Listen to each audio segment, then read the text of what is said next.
oh iya berarti ternyata semua orang pelaku usaha ini kebanyakan itu tidak tahu apa itu OSS, apa itu NIB. Yang mereka tahu hanya ngurusin izin ke dinas terkait, buang waktu, buang tenaga, ya otomatis kan buang.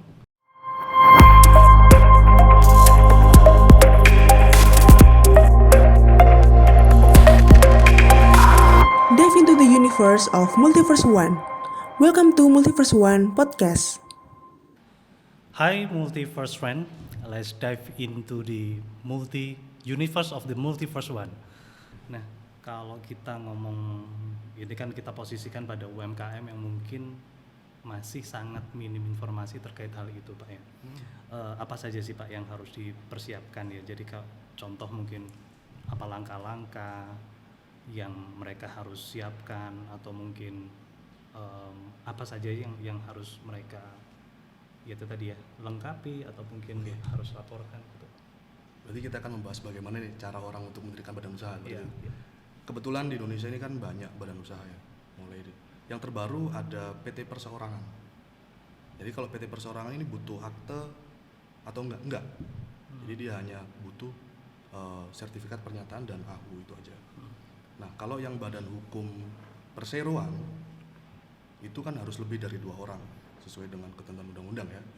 Jadi harus ada namanya pendirian PT yang dibuat menjadi akte pendirian PT. Harus ada AHU. Jadi gini, orang mau mendirikan usaha, yang pertama pastikan modal harus ada ya. Modal harus ada, terus pengurusnya gitu kan. Nah, ada namanya itu sudah membuat akta pendirian. Ini yang kita bahas persero ya, lain perorangan nanti ada lagi gitu. Jadi yang perseroan, jadi dia pengurusnya harus lebih dari 2 orang, lebih dari 1 orang, 2 orang juga bisa cukup. Nah itu yang pertama, udah terbit akta dan AHU, kemudian mendaftarkan NPWP. Semua badan hukum harus ada NPWP, tanpa terkecuali ya, karena kan kita orang Indonesia ya, wajib pajak kan gitu. Iya. Artinya yang perseorangan pun juga harus ada. Nah, harus ada. Jadi gini, selesai itu NPWP udah selesai, baru mendaftarkan di OSS. Simple banget, bikin OSS itu simple banget. Biasanya orang-orang kan lebih suka pakai Facebook ya. Facebook itu lebih rumit ya kan? Malah lebih rumit ya. Lebih rumit. Kalau OSS itu lebih gampang. Iya. Di depannya tapi kan. Dari situ kita masukkan semua yang dibutuhkan dari OSS, gitu kan. Misalkan kayak nama PT, AHU, NPWP, nama direktur, terus KTP direktur, nomor handphone perusahaan dan sebagainya, email juga. Nah, nanti kita di situ ada proses. Udah selesai masuk di akun, ada kode verifikasi di email, masukin di situ akan muncul semua. Mulai dari awal ya, mulai dari alamat PT-nya, terus modal dasarnya, pengurusnya, terus habis itu KBL-nya ada semua muncul di situ. Nah, di situ ada pilihan khusus. Pelaku usaha ini akan melakukan impor atau enggak? Nah, kita dipermudah seperti itu. NIB bisa dipakai untuk impor. Oh, gitu ya. Iya, jadi ada pilihan. Ada pilihan itu APIU sama kalau nggak salah ya APIU apa lagi itu. Jadi APIU. Dan itu ada dalam di NIB online, di OSS. Oh, di OSS itu ya. Jadi kita melakukan impor bisa. Gitu ya. Jadi OSS itu lebih mempermudah sih. Lebih menggampangkan pelaku usaha untuk menjalankan usahanya. Jadi kalau dulu waktu saya di tempat-tempat sebelumnya melakukan izin bagaimana ribet gitu loh. Saya harus datang ke DPMPTSP, ngurus izin ke sana, kemari gitu kan. Buang-buang waktu kalau bagi saya. Karena ada OSS itu lebih mudah. Dari awal dulu 1.1, tapi tetap kita harus jalan ke sana kemari untuk urus izin. Kalau RBI ini lebih simpel. Lebih gampang gitu. Gampangnya apa? Kita tinggal tahu nih, klasifikasi kita rendah semua. Tinggal jalanin usaha beres. Tapi ada hal yang biasanya diminta oleh pihak lain. Misalkan surat keterangan domisili ya, untuk melakukan perusahaanmu di sini lokasinya. Surat keterangan domisilinya mana gitu. Enggak ada, urus dulu. Biasanya seperti itu. Kita kembali ke hukum sosial akhirnya nantinya gitu loh. Harus ada. Retribusi lah. Retribusi itu ya. Seperti itu. Berarti kalau kita ngomong OSS ini atau kepanjangannya itu online single submission ya. Sebenarnya orang awam pun, orang yang juga belum tahu pun itu bisa mengakses ke sana, dan juga sebenarnya juga bisa ada panduan kah di sana? Pasti ada. Ada ya? Pasti gitu. ada. Jadi mungkin nanti kalau bagi Multiverse Friend juga yang ingin ngakses untuk ISS ini, mungkin bisa kunjungi link yang ada di atas ini ya, untuk bisa tahu di mana bisa mengakses link dari OSS itu ya. Betul. Tinggal klik aja oss.go.id. Oke. Linknya kita sudah berikan di atas ini. Jadi langsung masuk di situ. Langsung masuk ke situ. Nanti ketika kita ada pilihan di situ ya, di UMK dan non UMK. Oh, ada pilihan ya Pak ya, UMK dan non UMK. Kalau misalkan dia modalnya lebih di atas daripada 5 miliar, non UMK otomatis. PMA termasuk non UMK. Oh, non UMK ya? Iya, PMA itu kan perusahaan. Berarti PMA ini juga sudah ada klasifikasinya khusus ya Pak ya? Sebelum mereka juga harus tanam modal di sini sudah ada klasifikasi itu ya. Oke. Nah Pak, dengan hal yang tadi kita bahas yang tadi kita juga sudah bahas di awal tadi, berarti ketika ini saya ngomong atau kita ini ngomong do and don't-nya gitu ya. Jadi apa yang boleh dan apa yang enggak.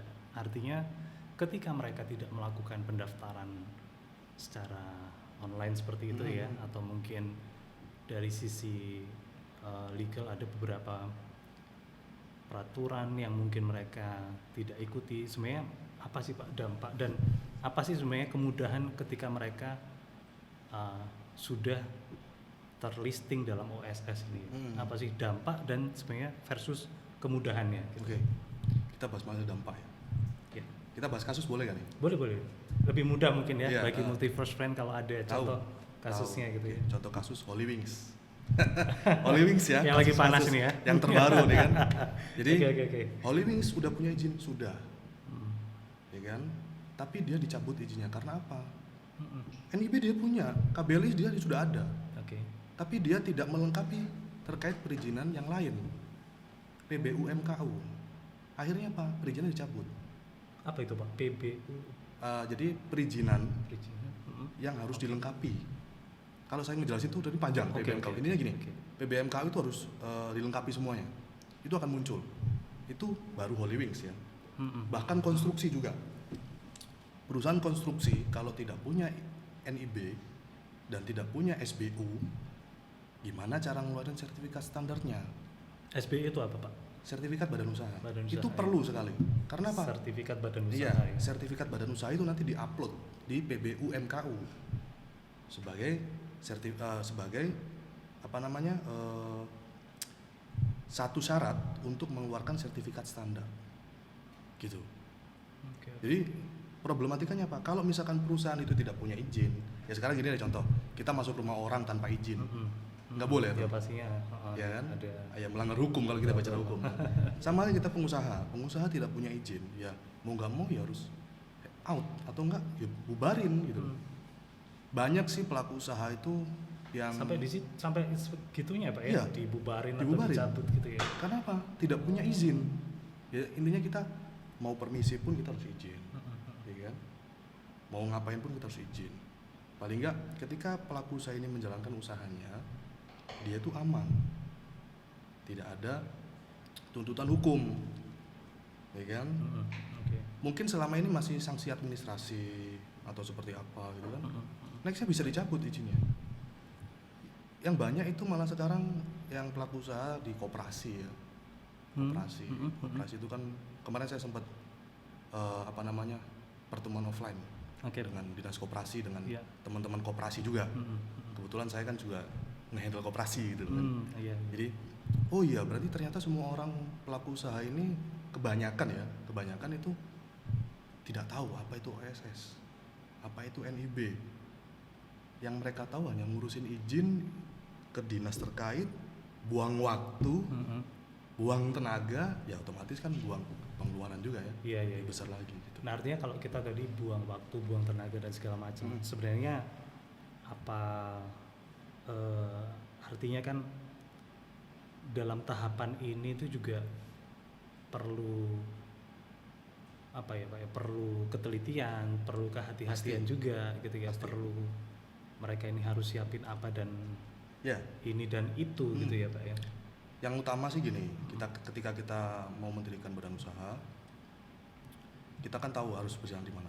Misalkan, oh ya saya mau bikin usaha nih, tapi perdagangan aja deh.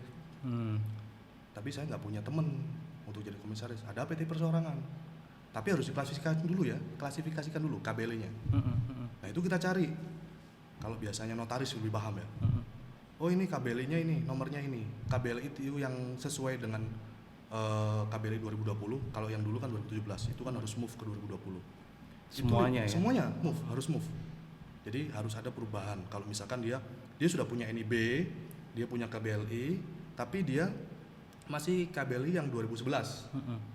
Harus ganti ke 2020. Apa ini sistemnya diupdate gitu atau baru Pak? Perubahan akte. Oh, jadi Nanti tetap terdaftar. Tetap terdaftar. Tapi ada perubahan itu Ya. tadi ya. Yang pertama nih, kalau misalkan dia masih pakai KBLI 2011 ya, 2011 itu harus update ke 2020 dan 2020. itu perubahan akta.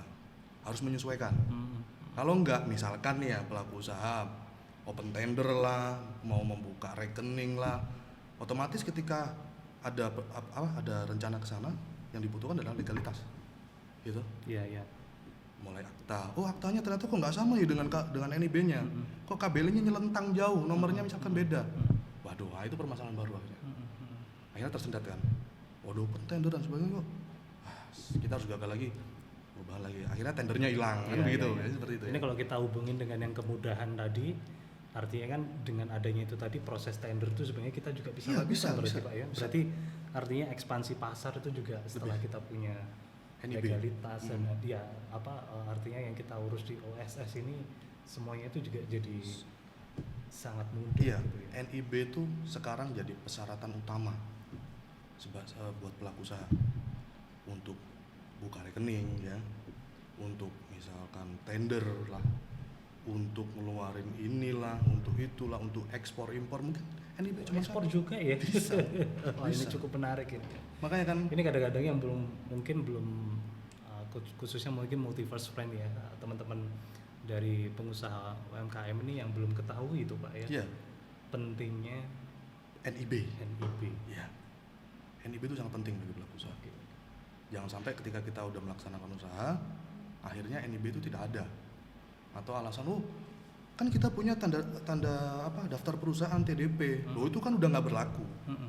Sekarang kalau orang misalkan mau ributkan lo, harus pakai SIUP, AIUEO gitu kan. Nggak ada sudah. SIUP, IUJK, TDP sudah tidak berlaku. Sudah tidak berlaku. Berarti mungkin kalau artinya dengan segala keribetan yang ada ini Pak ya. Kalau Pak Aris sendiri kan di S-Fight ini kan juga sebagai CEO ya. Ya. Nah kalau kami boleh tahu sedikit sih, S-Fight ini apa sih Pak? S-Fight ini bergerak di bidang legal. Yang pertama pasti konsultasi ya. Orang banyak datang ke kita itu kan konsultasi, Pak ini usaha saya bagaimana? Pak saya ini harus menerbitkan NIB ini dan sebagainya. Nggak apa-apa, datang ke saya, Bapak tinggal duduk, tanda tangan, semua beres, selesai. Nah ini yang menarik ini ya. Gitu. Selesai. Jadi menarik, ya. urusan legalitas saya yang menyelesaikan. Oke. Gitu. Mulai dari pendirian PT, terus perubahan PT misalkan, sampai pembubaran PT, akuisisi pun saya bisa. Di S-Fight, sorry ya, di S-Fight bisa gitu. Di S-Fight. Jadi terkait legalitas semuanya, bahkan kita ke ranah hukum yang lain pun saya mampu gitu. Iya. Bisa. Jadi bisa dibantu ya. Bisa dibantu. Nah ini cukup menarik ini Multiverse Friend. Artinya kan kita punya sebuah solusi di mana semua tahapan-tahapan yang tadi kita dengar, semua dampak dan juga mungkin masalah yang timbul di dalamnya atau di baliknya ini ya, kita bisa diminimalkan dan juga dibantu oleh S-Fight. Nah S-Fight ini juga tergabung dalam sebuah paket feature all in one dari bisnis siap pakai. Nah nanti siapa yang ingin tahu tentang bisnis siap pakai ini dan juga mungkin apa sih layanan S-Fight yang ada di dalamnya, nanti mungkin bisa akses langsung ya di channelnya Multiverse Friend atau websitenya kita ya. Nanti kita akan berikan linknya di atas ini untuk Multiverse Friend bisa akses dan juga ketahui. Oh ya Pak, tadi sedikit menarik yang kita bahas dari NIB itu. Mungkin di sesi berikutnya menarik ya kalau kita akan coba angkat itu jadi sebuah bahasan khusus, karena mungkin kalau kita ngomong NIB tidak semua orang juga tahu tentang NIB. Betul. Kalau kita ngomong OSS ini kan adalah satu Wadah. ya platform besarnya gitu ya. Nah, tapi kan mungkin dari teman-teman UMKM ini mungkin butuh apa sih satu clue untuk yang mereka harus priority pastikan ada dan punya, yaitu NIB. NIB. Ya, NIB muncul kan karena ada Akta dan SK Kemenkumham tadi. Gitu. Baru NIB muncul. NIB ketika ada itu udah kita jalan sudah. Siap. Dan ini ya, dari NIB itu semua terintegrate. Jadi kita dari NIB itu dari OSS ya. Setiap bidang usaha itu ada yang namanya LKPM, itu makin jauh kita nih. Iya. Jadi semua LKPM mungkin ada yang belum LKPM ngerti, itu laporan kinerja ya.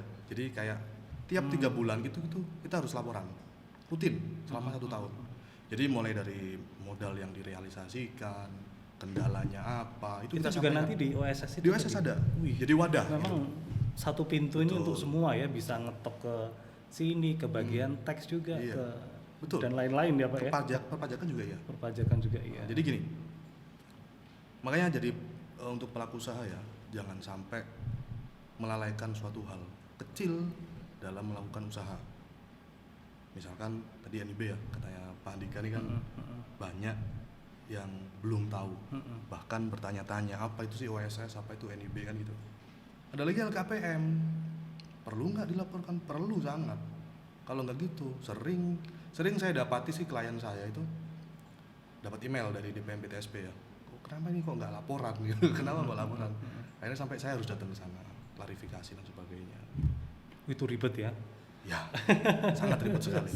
Kadang yang dilupakan ya, dan yang dilupakan oleh pengusaha adalah saya tinggal jalanin usaha kok ribet banget sih, harus urus ini, harus urus itu, LKPM dan sebagainya. Kalau bapak nggak mau ribet ya monggo lah, gitu. Bisa dibantu. Kan? Iya. Artinya kan ada kemudahan sebenarnya kan, kalau kita ngomong bisa dibantu ini kan sebenarnya kita memberikan sebuah solusi yang praktis ya. Betul. Artinya Mempermudah sih. betul. Artinya para Multiverse Friend khususnya mungkin yang bergerak di bidang UMKM atau mungkin pengusaha yang lain yang ada di luar sana, ini mereka bisa lebih fokus pada tujuan dan kerjaan mereka Pak ya. Untuk hal-hal yang lain terkait dengan supporting dari sisi legal atau apa yang menjadi fondasi hukum dari perusahaan itu, ada pihak-pihak yang sebenarnya bisa bantu dan juga fasilitasi terkait hal ini. Baik, bahasan hari ini dan di siang hari ini cukup menarik ya Pak ya. Saya juga ucapkan terima kasih kepada Pak Aris untuk sesi kali ini. Dan juga di sesi kali ini tiap podcast kita sudah lakukan screening kesehatan juga Pak ya. Kita juga protokoler kesehatan. Oke, mungkin saya ucapkan terima kasih ya Pak. Terima kasih Pak. Kita jumpa di sesi podcast berikutnya. Baik. Selamat siang Pak. Selamat siang Pak Andika. Oke, Multiverse Friend, di sesi kedua tadi kita juga banyak membahas tentang detail dari OSS RBA, mulai dari peraturannya, proses, resiko, dan tadi Pak Aris berikan contoh kasusnya terkait dengan perizinan yang harus dan wajib dilengkapi sesuai peraturan yang ada. Nah, buat kalian Multiverse Friend, bagi para business owners atau pelaku UMKM, hal apa lagi yang ingin kalian tanyakan seputar dengan OSS, RBA, dan juga mungkin yang lain, share di kolom komentar ya. See you on next podcast. Oke, terima kasih sudah menyaksikan Multiverse One Podcast sampai selesai. Jangan lupa like, subscribe, and share ke teman-teman lain agar kita makin semangat untuk membuat konten-konten bermanfaat seputar dunia bisnis dan entrepreneurship. Kalian juga bisa share pendapat kalian di kolom komentar tentang topik yang baru saja kita bahas atau saran untuk topik selanjutnya. Nyalain loncengnya yuk. See you next podcast.